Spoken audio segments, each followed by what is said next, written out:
Rewiggling rivers, a technical term for adding natural-looking bends back into a river or stream that's been artificially straightened in the past, is resulting in a return of wildlife, according to the Royal Society for the Protection of Birds.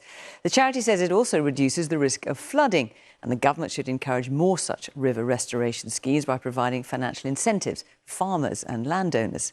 Our science correspondent Victoria Gill has been to the recently re-wiggled Swindale Beck near Haweswater in Cumbria. A river coming back to life. Fish are now breeding in this part of Swindale Beck in Cumbria in habitat that's been missing for 200 years. This 1 kilometre stretch of river was artificially straightened 2 centuries ago, but conservationists have now set it back on its original meandering course.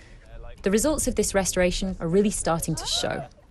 They're only tiny. And this little bit of river that we can see here, we've got a fantastic gravel bar, we've got the riffles that we can hear a little bit further up near one of the meanders, we've got a nice deep pool. So as soon as you get the physical conditions back, the whole kind of food chain seems to reassert itself. It's like a living thing again back in the landscape, whereas the Drayton River before was just a kind of sad canal.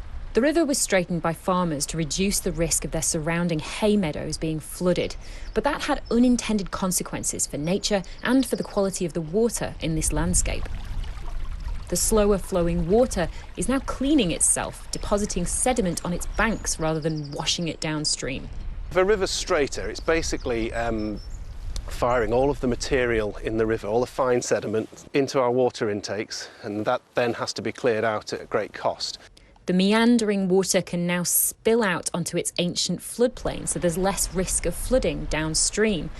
But is there space for landscapes to be restored like this and for the surrounding farmland to be productive? Our whole approach here at Haweswater is about showing that conservation and farming can work closely together and mutually benefit each other. Certainly here in Cumbria, there's a lot of farmers that we know that are going to this kind of more nature-friendly, sustainable, regenerative models of farming.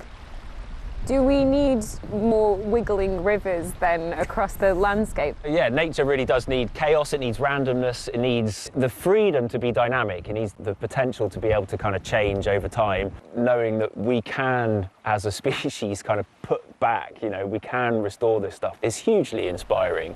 Victoria Gill, BBC News, Swindale Beck.